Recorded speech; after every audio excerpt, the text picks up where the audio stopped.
Are climate change protesters barking up the wrong tree? Hello and welcome to the show. Colourful conversations with Clergyman Pete and Businessman Mark. Well, folks, the group Extinction Rebellion is specifically set up to protest about climate change. In fact, they've got some rather extreme measures. Yes. They've shut bridges, poured buckets of fake blood even outside Downing Street, blockaded the BBC, and even stripped naked in Parliament itself. What has the world come to? Now, as far as they're concerned, it's time to tell the truth about climate change. The world, according to them, is getting hotter and hotter and hotter. Yes, it seems that they believe that the need is to reduce carbon emissions to zero by 2025. Is that achievable? Well, some people think they are completely barking up the wrong tree, and I'm going to be talking to Clergyman Pete about this.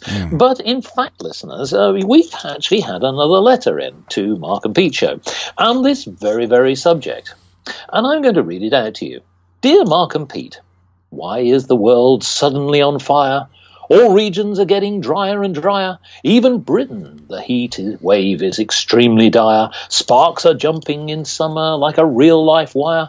I'm now really starting to perspire. The temperature is rising and getting higher. God's judgmental lens is a magnifier. I'm now throwing myself on a funeral pyre. Oh, flaming hell, I'm going to expire. Yours, hot under the collar, Satan. Well, thank you, Satan. I know that you're a regular listener, and you believe that the world is definitely getting hotter. Well, another man that's under under the heat and getting hotter under the collar is Clergyman Pete.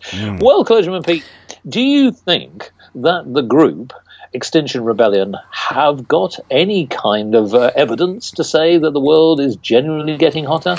Well, and what's your thought on the environmental situation? Well, Businessman Mark, I think it's undeniable that the world is getting hotter. Globally, temperatures are rising and overall have been for some time. I mean, there was a hiatus of near enough 20 years in which it plateaued, but overall, if we go over a longer time frame, it's been going up for the past century, and I see no reason to think that it's going to start going down very soon, unless there's a change in the input of heat from the sun. But the predictors for that happening, you can see, you know, production of heat from the sun is normally due to a lack of sunspots on the sun.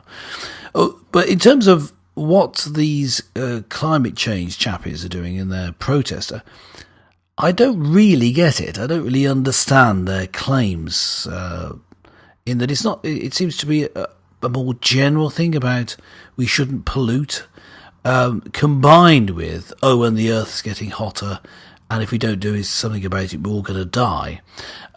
So I've heard such conflicting reports that I don't really know what their central message is. I think that's the issue for me. I don't understand what they're getting at. Unless you've got some more information. I haven't seen something that makes it clear to me. Yes, well, I think there's a couple of things. We'll talk about their concerns. Yes. We're also going to talk about their tactics as well, because actually are they ironically undermining authority and perhaps causing more mischief to the environment than is needed. So let's talk about their cause. They believe that the planet is getting hotter. Carbon emissions are just getting out of control. And we've seen many, many countries come together to try and reach targets. But the fact is that people are breaking, the rules, and then they're just not meeting the carbon emissions targets that were set out many, many years ago. But they're saying that that's not only having an impact on people, but it's also having an impact on the general environment. So ice caps are melting. That's one thing. And also that can in itself obviously raise sea levels and can affect and erode coastlines. So that's one point. So they do have some areas where scientific evidence has shown that there has been more coastal erosion in recent times in certain areas of the world. We don't necessarily need to go into all of them, but they cover all parts of the northern hemisphere and southern hemisphere. Now, there is an irony in their tactics, in my opinion, which is that some of the protesters, particularly London, in the ones that we've seen in recent times, certainly it occurred in April this year, they have actually been quite extreme. They've done everything apart from waving placards and disrupting business, but they've been gluing themselves, everything to pavements and trains, etc., which actually is environmentally not good. No. Yes, I think... so I do wonder sometimes whether I wonder too. Wouldn't you sort of follow your own beliefs and not cause environmental disaster? I think these people using this glue were just, trying to go for a stick-up, I think, possibly. Oh, quite. But basically holding up central London. I suppose creative ways. There was a giant pink ship. There was a man on a hammock. Yes. Was that you? Between was it the lampposts and the traffic lights or something? I'm not sure. It was very creative. So I can see as a piece of art, performance art. I understand it. That I can see. But I'm not sure what they're protesting about, because there's various outlandish claims that seem to me cannot be true. In fact, they're so ludicrous, particularly the time frame, as to be ridiculous. For example, am I right in saying that the protesters generally think that we have to act in 12 years or the earth is going to be destroyed and everyone's going to die? Yes. Is it? Well, I think the cataclysmic prophecy is certainly there by some of the scaremongers, but I mean, I think that's probably exaggeration. I mean, here's a little bit of extra scientific evidence, which is that there are certain parts of the world which are guilty of pouring out more carbon than anywhere else. China being the obvious one, and that's partly the fact that, of course, they typically tend to be more coal-related. Yes. Now, I know that Britain has obviously scaled that back, and so too has the United States of America, but unfortunately China hasn't. Now, there are alternatives for China, but they simply haven't done this. So if you go to Beijing, you may see there are many people walking around still with masks, because actually breathing in the toxic fumes from whether it be cars or industry is actually really bad and is no doubt impacting people's health. Yes, not actually damaging the environment. No, that's a different thing. Yes, I think you're right. I think you put your finger on the key point here. I think that is, if we look at what you've just said, right, the idea of carbon emissions being seen as bad, you see a dirty environment, that's also bad. What's happening with the world, and you hear these predictions about an increase in temperature over 12 years, which is where the 12 years comes from, and there are various claims about what will happen in those 12. I don't know. I don't actually know why it was 12 years, but there's a certain increase in temperature in 12 years, and that's been latched onto. And what I see is the feeling that they have.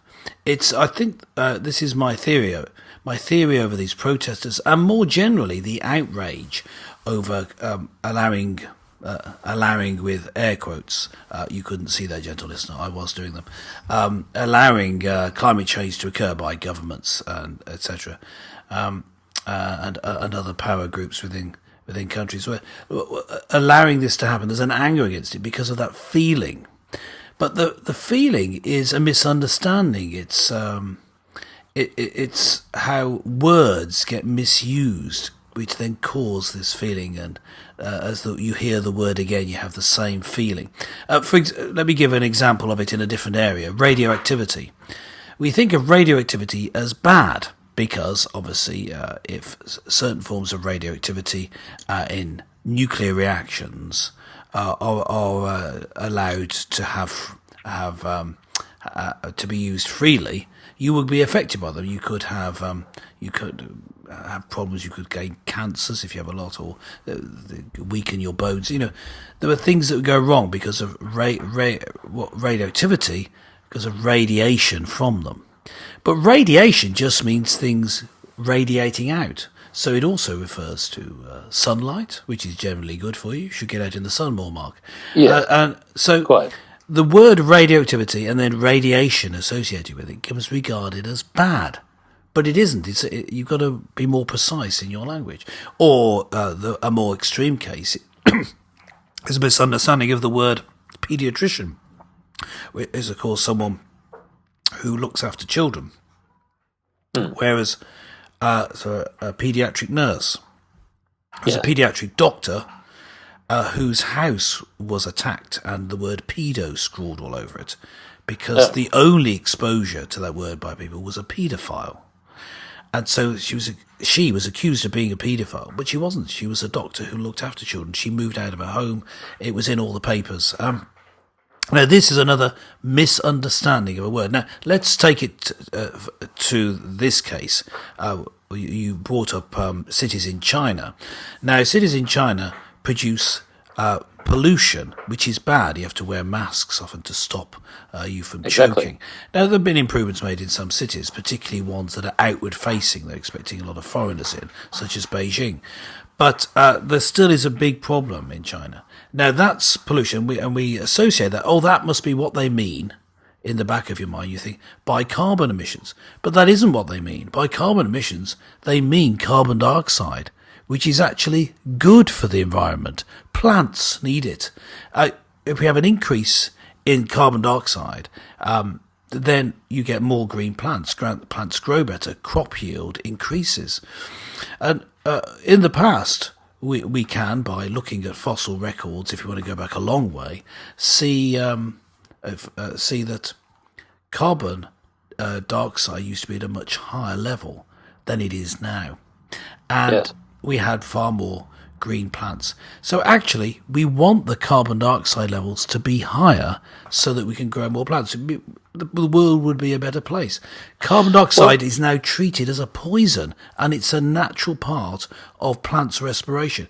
So I'm just pointing out, not that there couldn't be a problem with carbon dioxide if it was increased to really high levels. Of course, that's true, but it's a misunderstanding that carbon emissions are bad because it sounds bad. You get that feeling, and therefore you lump together pollution, which really is bad, and the climate change, which just to finish, let me just say the climate change issue.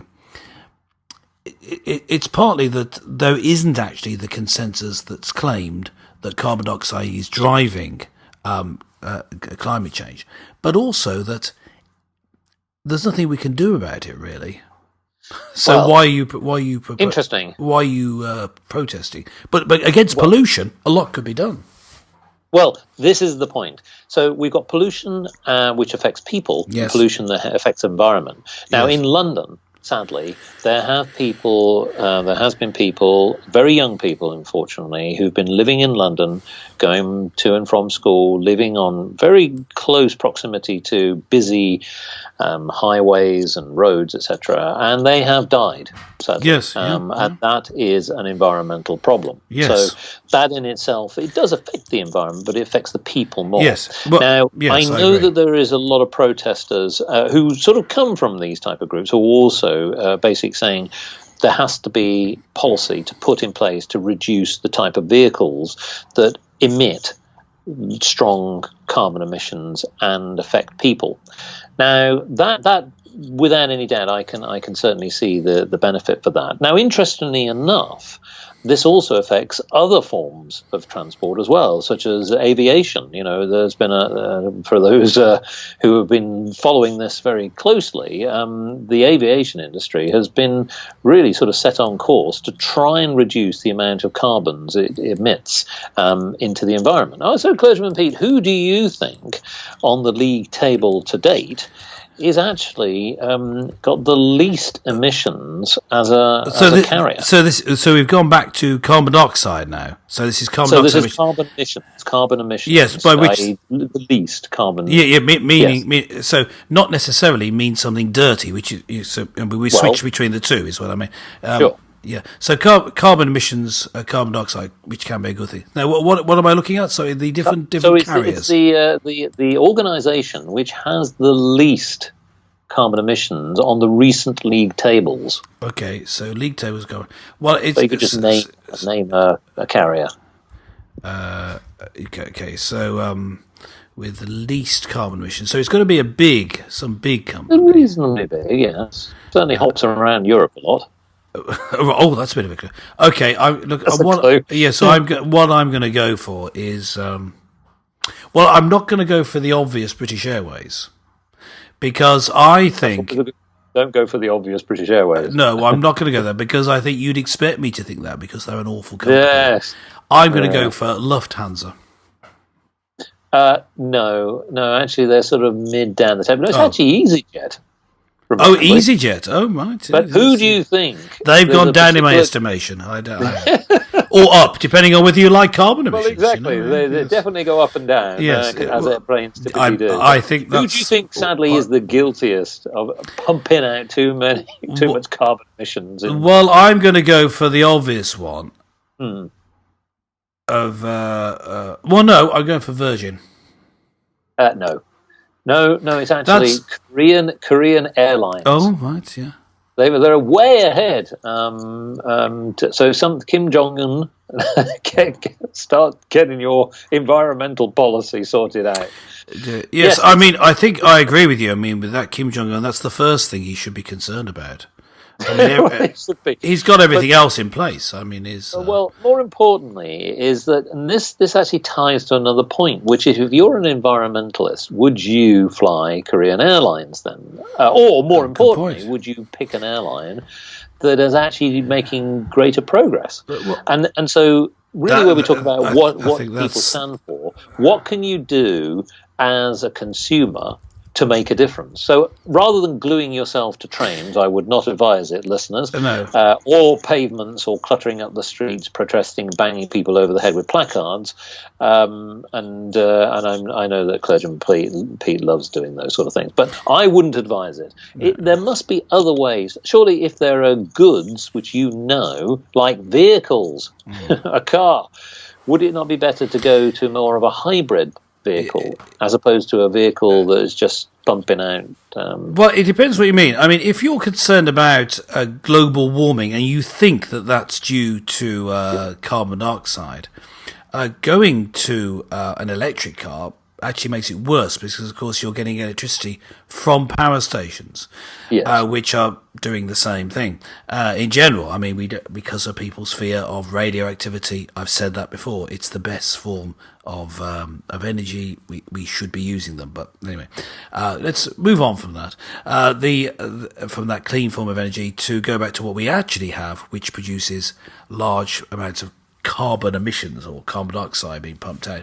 So, no, it doesn't help in the slightest. But if your car, however, is cleaner because it's using electric rather than petrol or diesel, you may well be helping the really local environment, which you referred to as affecting people, the really localised environment. So maybe it is a good thing. You see, I think you need to distinguish between the two. This overall thing of, there's greenhouse gases causing global warming, which is debatable. But if that's what you're aiming for, you've got different things in mind. And you can see that there's actually two opposites. If you're using an electric car, you're making global warming worse. But on the other hand, you're making the local environment better. So I think my thinking is, electric cars are good for the local environment. Pollution from cars is horrible. It's stinky and nasty, and I think certain cars. I know that some purists will be listening in and saying, "Look, yes, but what about a nice V8 engine? They sound great. You can drive fast, and it's really good fun." Well, yes. If you can afford to have a nice hypercar and go and drive it out on the big roads, around a track, do it there though. What you need in the centre is a clean car, don't you? Well, indeed, but I'm going to widen it, and then this does actually link to business, because, folks, what is it that really most people are really concerned about? And that's, of course, big corporations.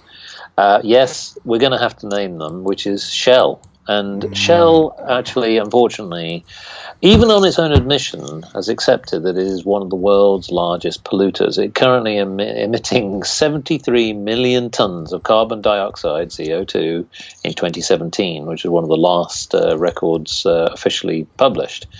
And yet, the point being is that last year Shell announced that it would link executive pay to carbon emissions targets, but crucially subject to a shareholder vote in 2020.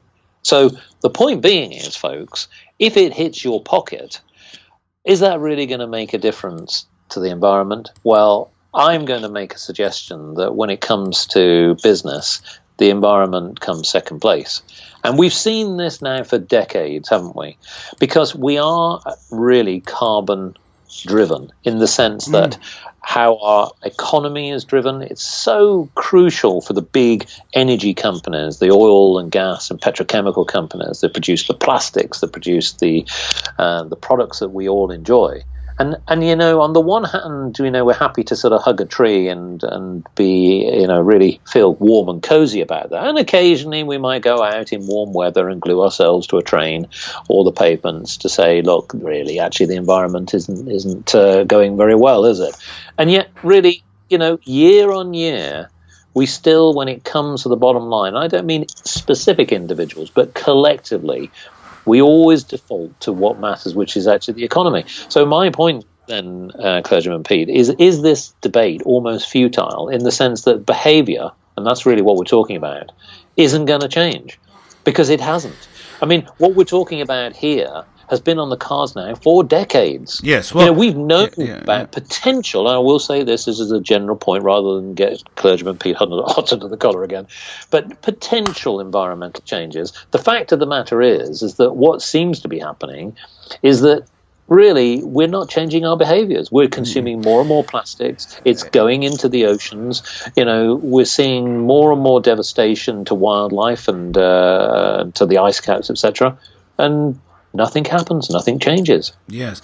Yeah, I think that one of the main points against such protests are that there isn't really a way of changing it. Say it were true that carbon dioxide is the chief driver of climate change, that all this nonsense about carbon emissions, meaning carbon dioxide, is really a bad thing. Well, what then would you do about it? What, do you want to cut down on all industry? Is that what you'd like to do? Well, not really. We like our products, Yeah. And so, in actual fact, no one really wants to deal with the issue. And so they could protest as much as they like, supposing against big corporations. Exactly. But big corporations are successful because people buy their stuff. So I agree with you. You put the business point to me, and I would agree from I'm giving the spiritual a bit input from a human point of view, in that humans are inherently selfish, and now you see they're not necessarily personally selfish. You see, because you can want good things for you and for your family and friends. People can care and love each other, but they can't find it difficult to really care for something as abstract as the environment. And so, really, I think that there's nothing we can do. But as I said, I think that the thing we need to really care about is pollution. And so that's where the statistics go awry, because they lump in carbon dioxide, which is a healthy, good gas, with actual pollutants. Now, pollutants themselves is something we could do something about. Yes, exactly. And in fact, and I know that that's the case because it was in London. There was filthy air with smog hanging over it. It was cleaned up. Why was it cleaned up? Same reason. People are selfish. They had to live there, so it changed. So I think if you change your focus, these protesters, I admire their creativity, but I didn't really understand what they were doing. and they weren't focused on what was really needed to change. You need to get fuels to be clean. You need to get the car manufacturers to tighten up on emissions, which they already have. But yes, instead of, rather than falsify the results. Yes. But don't measure just carbon, but measure the actual filth in the dirt, the particulate content in the emissions, because that's the thing. Now, these particulate contents are the things that cause the deaths you were talking about earlier, Mark. They get into the lungs and cause harm. And there used to be lead in fuel that was removed, a lot of it to a large extent, because of fears over poisoning. But we can go further. Because there are so many more cars now, we need to. And if you protest against that, you get more and more people behind you, instead of the vague idea, or rather the abstract idea of the environment. And they're making over-the-top claims like there's going to be people dying within 12 years is going to be hideous. I don't think they quite said the world's going to end, but they might as well.